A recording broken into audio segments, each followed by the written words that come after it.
हाँ जी, तो मैं हाज़िर हूँ अपनी नई वीडियो के साथ। और आज है वलीमे का दिन। यहाँ पे मैंने बच्चों का इंजेक्शन कर के दिखाओ किसने कैसे कपड़े पहने हैं। और ये है जी नैन, बड़ी प्यारी बच्ची है, ये छली की बहन है, ठीक है, छली की बड़ी बहन है। और यहाँ पे नैन ने मुझे एक्शन करके दिखाया कि खाला देखे मैंने ऐसे कपड़े पहने हैं। लेकिन एक मसला हो गया नैन के साथ कि नैन की जो अम्मा थी ना वो पार्लर चली गई थी और नैन के सैंडल घर ही थे। फिर नैन बेचारी चप्पलों में गई है। यहाँ पर हम लोगों ने सबको भेजना शुरू कर दिया बारी बारी। और ये पहला फेरा जा रहा है, इसमें सारम और बाकी बच्चे जा रहे हैं जी रिक्शे में बैठ के। किधर जी? Marriage hall. और उसके बाद जी मैंने और रज़ा भाई हम लोगों ने थोड़ी सी तस्वीरें बनाई। कहते कि क्या तस्वीरें बनाई हैं? पाँव की तस्वीरें बनानी हमने। अब ये ना कहिएगा कि पाँव काले हैं, भाई सबकी काले होते हैं पाँव। और यहाँ पे छली रोए जा रहा है। छली की माँ पार्लर बैठी थी और छली मेरे पास, इसको मैं चुप कराए जा रही, लेकिन ये बच्चा चुप कर ही नहीं रहा था। और फिर यहाँ पे रज़ा भाई फिर हमारे पाँव पे फोकस करते हुए, भाई और भी कोई काम कर लें, पैरों पे फोकस किया हुआ है। फिर यहाँ पे फ़ायज़ा मुझसे खड़ी थी, इतनी हील पहन ली थी फ़ायज़ा ने, लेकिन अब खड़े हुआ नहीं जा रहा था। और हमें अपनी बारी का इंतज़ार था कि कब रिक्शा आएगा और कब हम जाएंगे।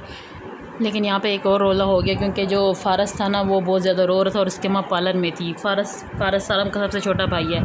और फ़ारस के पापा को बहुत गुस्सा आ गया कि अब देखना मैं जाके क्या करता हूँ। आ ही नहीं रही, उसे पता है मेरा बेटा बीमार है, आ नहीं रही। फिर यहाँ पे ये तो हो ही नहीं सकता हमारी कोई शादी लड़ाइयों के बगैर गुजर जाए। बस फिर लड़ते झगड़ते हम लोग जी पहुँच ही गए जी यहाँ पे मैरिज हॉल। ये सरदार मार्की में जी इनका फ़ंक्शन था वलीमे का, और बहुत ही कोई बेहतरीन फ़ंक्शन था और खाना शाना बेहद लजीज़ था। यहाँ पे मैं रोटी खुलने का इंतज़ार कर रही हूँ कि रोटी खुले। मैंने प्लेटें श्लेटें लगा के रज़ा भाई को तस्वीरें भेजी कि मैं प्लेट तैयार रख के बैठी हूँ, अब आप लोग खाना भेजें जल्दी।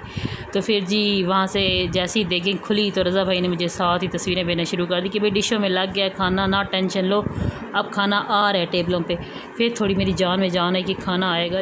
ज़ाहिर है भाई बंदा शादी में जाता है क्यों है? खाना खाने के लिए जाता है। फिर जी जैसे ही खाना आया मैंने सबसे पहले अपने लिए पुलाव डाला और पुलाव इंतहाई लजीज़ था, इंतहाई लजीज़। लेकिन जितना मैं सोचा था मैं इतना मन खा लूँगी, लेकिन मैं खा नहीं पाई, क्योंकि जिस दिन खाना क्या जिस दिन वलीमा था उसी दिन शाम को हम लोगों ने निकलना था। और मुझे टेंशन थी कि गाड़ी में मुझे आएंगी उल्टियाँ। तो फिर मैंने साथ वाले टेबल पे देखा तो सारम बोतलें छुपा रहा था। और अभी आप खुद सारम से ही पूछे कि सारम ने किस तरह से बोतलें छुपाई और फिर क्या हुआ। ये है जी बदतमीज़ सा बच्चा सारम ज़ुबैर, जो कि मेरी कज़न का बेटा है। और ये देखो अभी ये शर्माने की एक्टिंग कर रहा है, लेकिन ये इतना बदतमीज़ है, कोई ये शर्मीला नहीं है। अभी एक्शन मारी जा रहा था एन के, ये देखो एनक कस रहा है, देखो सर पीछे लगाई हुई है। चलो सारा अपनी अब ठीक है ना? मैं तो ठीक हूँ, तभी तो बैठी हूँ, लोग बना दें तो ऐसे होती है। वो क्यों छुपा रहे हो? कौन सा गलत काम करके हो? कुछ भी नहीं। हाँ मुझे कुछ पता लगे कि बोलते शोतने छुपाई गई हैं टेबलों के नीचे है ठीक है। कितनी छुपाई हैं? एक रिक्शे में पियोगे? ये नहीं, रिक्शे में तो पियो तो बोतल उड़ती हुई जाए, साथ सारी बोतल नीचे उतरती हुई जाए। नहीं चलो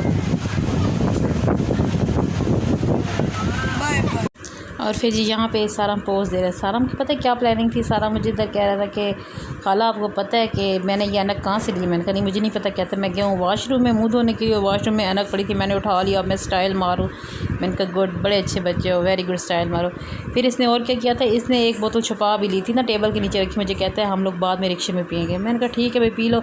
और फिर उसके बाद मेरी तबीयत बहुत ख़राब हो गई थी, क्योंकि मुझे पता था कि मैंने शाम को जाना है वापस घर, और मुझे उसी वक्त उल्टियाँ आना शुरू हो गई थी। ये मैंने चाबी उठाई, मैं निकली घर के लिए।